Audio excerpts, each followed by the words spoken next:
15 महीने चले लंबे वायलेंस, वॉर और बैटल्स के बाद इज़राइल ने जो है पीस अनाउंस किया है गाज़ा में। लगभग 45,000 पीपल लॉस देयर लाइव्स और ये काफ़ी लंबा चला।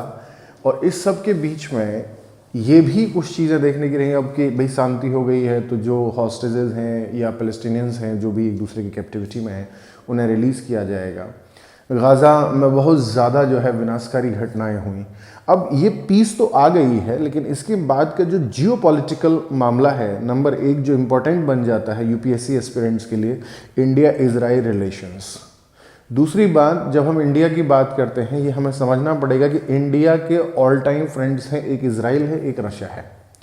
और यूएसए जो हम कहें कि जो वेस्टर्न कंट्रीज़ हैं उन्हें लीड कर रहा है या सुपर पावर कहें वेस्टर्न कंट्रीज़ की तरफ से, या वो ग्लोबल सुपर पावर भी रहा है काफ़ी लंबे समय तक और अब भी मानता है खुद को। वहीं USA is in support of Israel, लेकिन वहीं एक और वॉर भी चल रहा है, दैट इज़ यूक्रेन, जहां actually the battle is between USA plus NATO against Russia. और रशिया इंडिया का एक ऑल टाइम फ्रेंड है।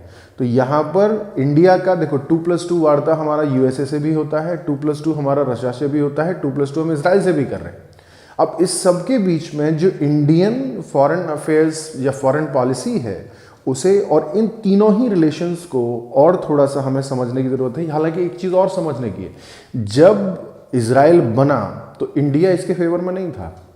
इंडिया के लीडर्स का कहना था कि पैलेस्टीन इज़ फॉर पैलेस्टीनियंस, मतलब फिलिस्तीन वासियों के लिए है फिलिस्तीन।